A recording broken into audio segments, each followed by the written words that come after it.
Assalamualaikum warahmatullahi wabarakatuh. Ketemu lagi di Gupondoro channel yang membagikan tips-tips seputar merpati dan serba-serbinya. Mas Zilian kali ini bertanya tentang supitan dan detak jantung untuk merpati. Oke teman-teman, dan jika Mas Zilian Z rabaan supit ya, yang maksudnya panjang dan maksudnya pendek, itu batasannya gimana, dan juga pengaruh detak jantung itu bagaimana, kata Mas Zilian. Dan ini saya akan coba menjawab sepanjang pengetahuan saya ya, bukan dari mana-mana.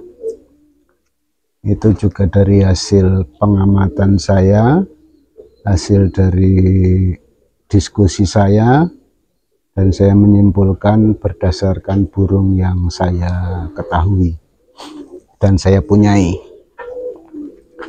Sebenarnya masalah panjang supit ya, ini kita lihat dari lengkungannya ya Mas Zilian. Gimana saya nerangkannya ya, karena nggak kelihatan ya, tapi kita raba saja, kita beginikan, kita raba dari tulang dada ini dan tulang supitnya ya, kita raba dari arah tulang dada ini kemudian ke arah tulang supit, agak ditekan sedikit. Nah itu nanti dari lengkungannya yang begini ya, tulang dada, terus dia kosong, terus ada lengkungan begini, ini yang supit yang belakang. Nah gini ya, nah ini yang maksudnya panjang itu panjang ke bawahnya gitu ya, dari lengkungan, batas lengkungan ini ada batas lengkungan ini, ada yang ke bawah, ada yang ke belakang gitu. Itu yang dimaksud panjangnya. Nah nanti biasanya memang ada yang panjang dan ada yang pendek. Nah itu kalau panjang itu sebenarnya juga terasa waktu kita pegang begini. Ini kalau kita megangnya sampai kecil begini ya, sampai agak menekan begini, biasanya akan terasa sedikit sekali. Itu biasanya supit yang panjang, jadi dia begini terus panjang. Tapi ada juga yang enggak sama sekali ya. Nanti kita raba, kemudian kita dari arah dada ini kita agak menekan sedikit ke arah supit. Ini nanti lengkungannya atau tulangannya ini akan terasa panjang atau pendek. Itu yang dimaksud menurut saya ya. Dan kalau saya memilihnya yang agak panjang, dia tidak terlalu panjang sampai agak terasa di tangan, tapi justru yang terasa itu kakinya. Kalau saya, yang kakinya terasa di tangan itu nanti dia akan membentuk bulat ya, kalau dipegang gini kesannya bulat di tangan. Itu yang saya pilih biasanya. Dan untuk supit itu tergantung kekerasannya kalau saya, kekerasan dan rapatnya. Kerapatan itu jangan terlalu rapat mepet dan jangan terlalu renggang sekali. Tapi sebenarnya kalau saya juga nggak mempermasalahkan kerenggangannya yang agak lebar ya. Kalau pegangannya atau rabaannya itu sudah cocok, biasanya tetap saya ambil, tetap saya latih. Walaupun ada pendapat yang mengatakan kalau supitnya renggang itu cepat lelah, tapi kalau menurut saya itu nanti tergantung di latihan. Memang mungkin tenaganya akan lebih cepat terbentuk kalau yang supitnya agak rapat atau rapat asal tidak nempel, mungkin itu betul.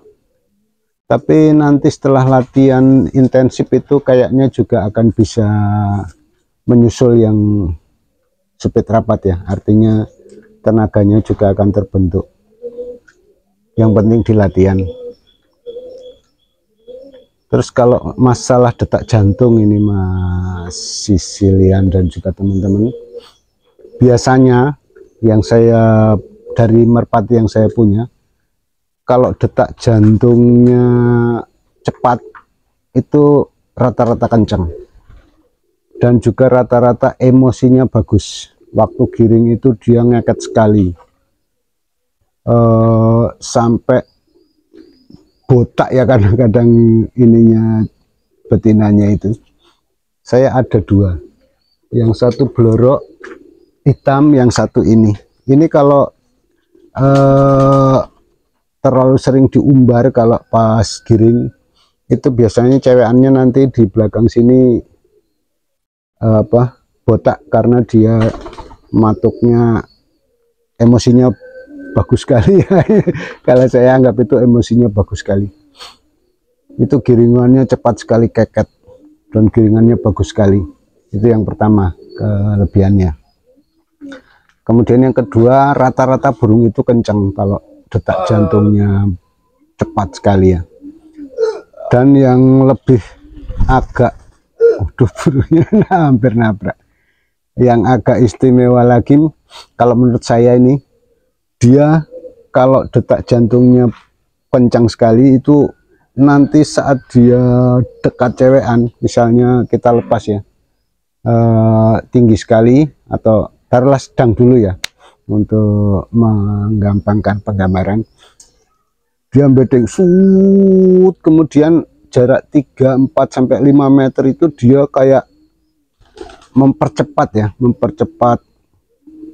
kecepatan dia mempercepat bedingnya itu, kayak memang kayak dia sengko itu apa ya?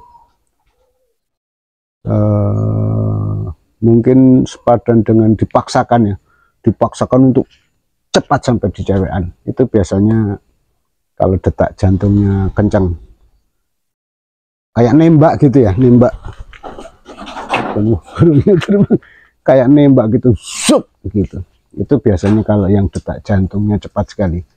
Kalau detak jantungnya cepat biasanya memang cuma ya biasa saja setutnya. Tapi kalau detak jantungnya cepat itu justru di dekat cewekan, saat dia mau nemplok di cewekannya itu biasanya dia semakin nyetut ya. Gitu. Itu yang saya amati dari merpati saya. Ini jatuhkan diri ya kalau turun. Ini juga detak jantungnya cepat ini. Apa? Gitu ya, kayak dredeg gitu ya, kayak orang gemetar itu. Cepat sekali. Ini burung ini malah kalau cuma pendek dia cuma santai turunnya, tapi begitu di dekat cewekan kayak set gitu. Nah itu saat tinggi pun dia lebih gila lagi kalau pas turun. Ada mobil lewat, saya kirain mau lewat sini, saya mau usir itu burung-burung yang di jalan. Itu semakin dekat ke cewekannya maka dia akan semakin nembak. Set. Kemudian walaupun kadang ada yang waktu dia biddingnya nggak terlalu kencang, mungkin ini karena faktor latihan yang kurang mungkin atau bagaimana, tapi begitu sudah di pertengahan itu kelepeannya udah jelas, dia langsung kayak gimana ya, ditambah ya kecepatan dia bidding gitu. Jadi mungkin itu yang los 3-nya bagus. Kalau kita mau memperhatikan, mungkin di detak jantungnya juga akan kelihatan bahwa akan terasa bahwa detak jantungnya itu cepat. Itu yang saya ketahui, Mas Sicilian Z dan juga teman-teman sekalian. Coba teman-teman rasakan detak jantung burung-burung yang stud 3-nya istimewa. Itu rata-rata detak jantungnya cepat sekali. Mungkin itu sebagai salah satu referensi ya, kalau kita mau cari merpati yang kencang, yang stud 3-nya bagus, coba detak jantungnya dibandingkan. Nanti yang paling kencang detak jantungnya kita coba pilih dan kita coba latih, nanti hasilnya gimana. Tapi kalau untuk burung rumahan saya, kalau yang detak jantungnya cepat itu rata-rata kencang. Kemudian kalau yang lebih cepat lagi nanti di cewekannya yang nyetutnya bagus di 3-nya. Itu yang saya ketahui. Ini sebagai contohnya. saya juga punya yang studnya bagus di bawah. Burungnya kemana ya? Enggak kelihatan nih, warnanya yang perumpung itu. Nanti saya pegangkan, terus saya coba lihat detak jantungnya cepat mana dengan yang blorok ini. Ini cepat sekali nih. Gitu ya. Tunggu ya teman-teman ya. Wah, saya cari nggak ketemu yang perumpung nih. Ini saya ambilkan aja yang ini, keranda. Ini terah ini ya. Ada terah tornya ini. Ini cicit tor ini. Cicit tor ini bawahannya los atas sampai bawahnya itu rapi. Kalau ini saya akan coba raba ya untuk apa, detak jantungnya. Kok nggak terasa ya? Kalau ini supitannya enggak terlalu panjang, dia sedang agak renggang sedikit, tapi kuat sekali ini wangkongnya atau capit udangnya, keras sekali. Dia agak lancip. Ini cicit tor ini ya, pemberian teman saya yang apa itu, Mataram 168 itu. Dan kayaknya kemarin dia ngobrol-ngobrol sama saya mau ngurangin ininya ya, piiknya ya, karena sudah terlalu banyak.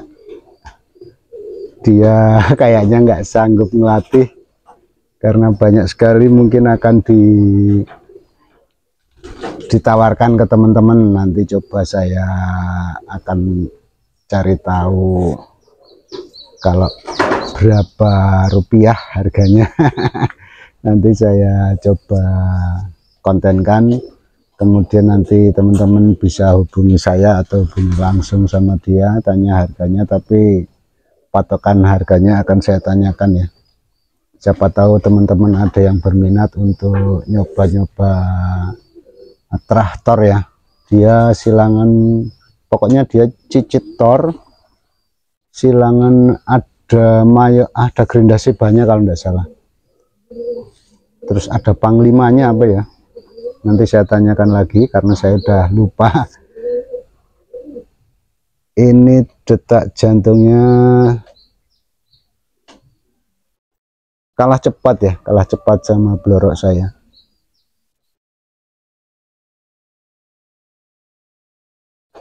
Iya, kalah cepat, cepatan blorok saya. Memang untuk traktor yang ini ya, yang cicitor ini bawahannya ada yang tepat betina dari anakan yang dia latih, ada yang tepat betina, ada yang agak ngesih begini. Tapi enggak ngedor ya, cuma rapinya rapi cepat ya, set begitu cuma.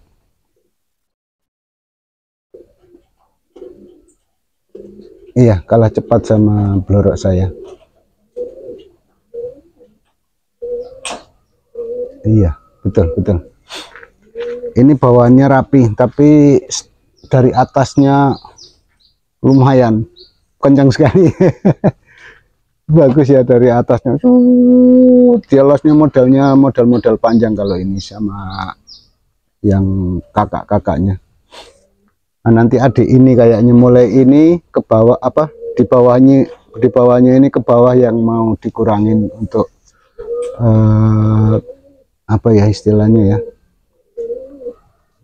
karena dia lagi meranain terah lain, dia mau coba terah lain. Jadi untuk mengurangi burung yang kandangnya nanti takut nggak kebagian, yang misalnya piik-piikan yang terakhir ini mau dilatih kemudian dimasukkan di di kandang box itu, nanti takut nggak kebagian, makanya dikurangin yang adik-adiknya ini. Ini dibawakan ke saya waktu dia sakit, ini sakit, saya obati sembuh, kayaknya udah bagus, udah tenaganya udah mulai pulih. Kita nanti ya teman-teman, saya ini kan Saya tanyakan ke teman saya itu, kalau perlu nanti saya kontenkan supaya teman-teman dapat informasi secara rinci.